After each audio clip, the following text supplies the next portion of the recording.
J'ai passé l'âge de ces conneries. Bonjour les FX Makers, j'espère que vous allez bien. Alors aujourd'hui, bon, je suis toujours à la bourre comme d'hab, hein, ça change pas, mais bon. Je me disais, un petit truc, je me disais que en fait, on était quand même sur une chaîne où je fais du FX normalement, et qu'on n'en faisait pas tant que ça durant les vlogs, en dehors de la prothèse que je suis toujours en cours sur la prothèse de double face. Donc je me disais aussi qu'il faudrait que je m'entraîne aussi à reposer des prothèses, parce que c'est pas quelque chose que je fais tout le temps. Donc j'ai peur un petit peu des fois de perdre un petit peu la main. Donc aujourd'hui j'ai sorti des prothèses que j'avais tirées dans le passé et que je me dis qu'ils pourraient me servir pour faire justement de l'entraînement de pose de prothèse. Alors du coup, comme aujourd'hui j'ai pas forcément une caméra ici, je vais essayer de faire en sorte de vous montrer sur cette vidéo là, ou bien je ferai une petite vidéo genre b-roll qui passera en même temps pour que vous voyez un petit peu les différentes prothèses. Alors donc j'ai une boîte où en fait j'ai plusieurs types de tirages. Ici on a une boîte, un sachet avec marqué fissure dessus. Donc c'est une prothèse un peu plus... Parce que j'ai différents types de prothèses. J'ai des prothèses de blessures, donc de différents types de blessures. Ici donc quand on regarde, en fait la prothèse elle a pris un petit coup sur la gueule parce que justement elle s'est collée sur elle-même.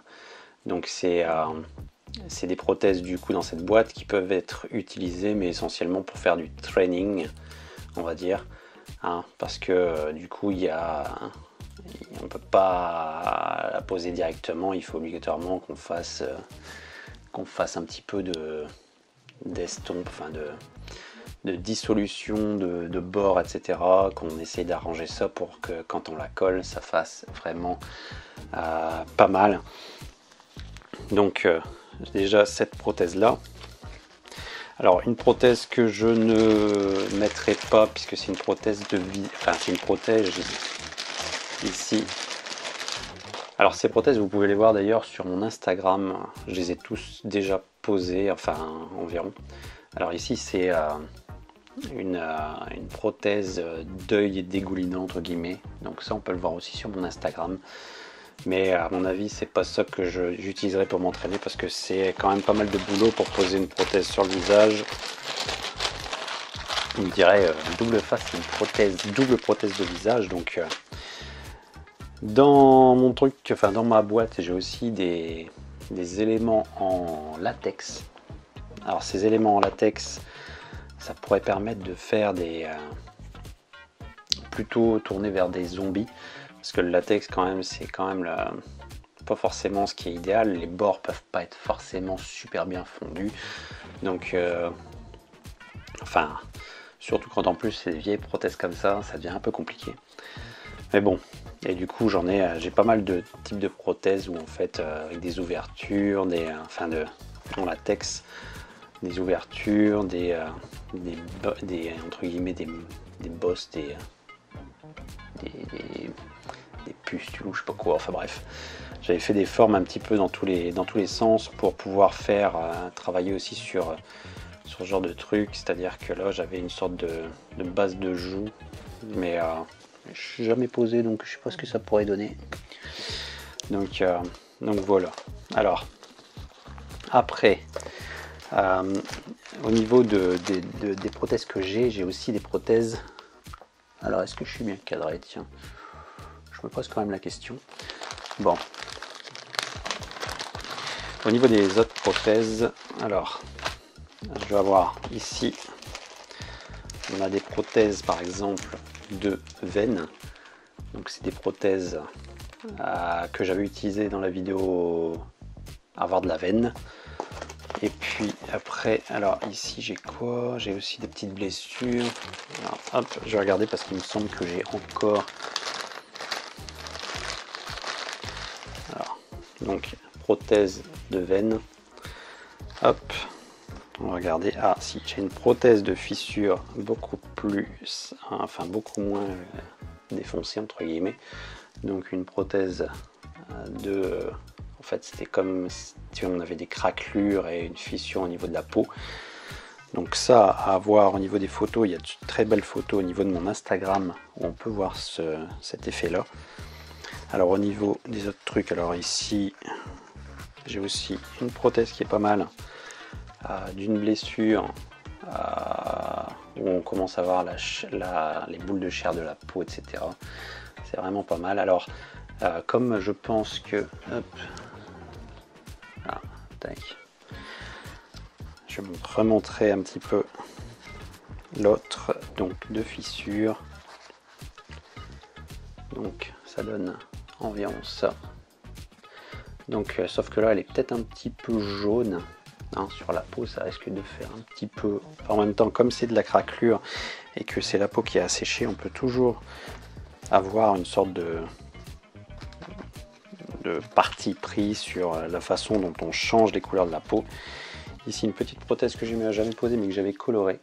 Donc alors c'est une base de coloration avec un petit peu de vert, de pu, etc. dessus. Alors, je sais pas si on voit bien. Donc voilà. Et puis hop, qu'est-ce que j'ai d'autre? J'en ai une plus grosse du coup, qui est dans le même genre, que j'avais coloré de la même façon. Donc avec du coup des éléments de ce genre qui pourraient être posés au niveau des joues, je pense, au niveau de la base du crâne, ou sinon ça va être short pour le mettre sur le front quand même. Donc ou bien au niveau de la gorge aussi, ça pourrait être pas mal. Donc voilà. Alors hop, au fur et à mesure je les range parce que sinon ça va faire le bordel sur le bureau. Et puis de nouveau celle de tout à l'heure qui n'était pas colorée mais cette fois en coloré. Donc voilà un petit peu. Alors c'est des prothèses du coup qui sont en stand-by, qui attendent que ça entre guillemets d'être posées. Et puis comme avec le temps malgré tout le silicone, bon moins que le latex, mais le silicone a tendance aussi à vieillir un petit peu. Hein, d'ailleurs, ça me fait toujours penser qu'il va falloir que je pose un de ces quatre, la double face, parce que du coup, c'est un petit peu, ça commence à être un petit peu la misère. Alors, sinon après, j'ai aussi des prothèses de petites blessures. Donc, des blessures simples ici. J'ai aussi des coupures légères, donc de petites blessures, ce qui fait qu'on peut les poser sur un endroit au niveau du visage assez facilement. Donc hop. J'ai quoi ensuite? De plus grandes coupures. Mais ça c'est vraiment des petites, des choses très légères. Et donc, moi à la rigueur, ce que je pense, ce serait que vous me dites dans les commentaires ce que vous aimeriez que je commence. Enfin, de toute façon, je vais en poser plusieurs, donc que vous me dites du coup ce que vous voudriez que je pose. Trop de balles. Que je pose pour voir un petit peu ce que ça donne. Et puis en même temps, suivre mon training entre guillemets de pose de prothèse. Comme ça, en même temps, vous donnez un petit peu votre avis dans cette phase d'entraînement. Alors, tac, je pense que ce serait plutôt sur comme ça. Alors, je pense que je poserai pas des grosses prothèses sur le visage, par contre, parce que le matin, c'est pas forcément l'évident d'avoir du temps pour ça. Et du coup, hop, j'ai plusieurs trous de balles. Ouais. Donc voilà. Alors, donc dites-moi dans les commentaires si vous aimeriez en voir une en particulier, tout simplement. moi je vais voir pour du coup faire un petit peu de training. Alors à mon avis je verrai pour le poser sur un avant-bras ou à moins que ce soit une petite sur le visage, mais il faut vraiment que je trouve que j'arrive à être réveillé à temps pour pouvoir faire une prothèse complète des fois, parce que malgré tout ça prend du temps. Même une petite prothèse, ça prend quoi ça prend pas beaucoup de temps pour la poser. Par exemple un trou de balle ou quoi que ce soit, comme la couleur est déjà faite, ça prend pas forcément beaucoup de temps pour la poser. Par contre la fissure ou certains éléments de blessures un peu larges, un peu épais, qui prennent beaucoup au niveau du visage ou d'une autre partie, qui mettent beaucoup plus de temps à être posés, surtout que il faut aussi faire un peu le maquillage. Donc on va faire le raccord se fond sur les prothèses en silicone qui sont là, mais il faut aussi entre guillemets fondre avec la couleur de la peau pour faire une adaptation entre guillemets du raccord, parce que même si le raccord peut être nickel, si la couleur est un peu en décalage par rapport à la carnation de la peau, bah forcément ça va se voir. Donc il y a quand même tout un exercice et tout un training de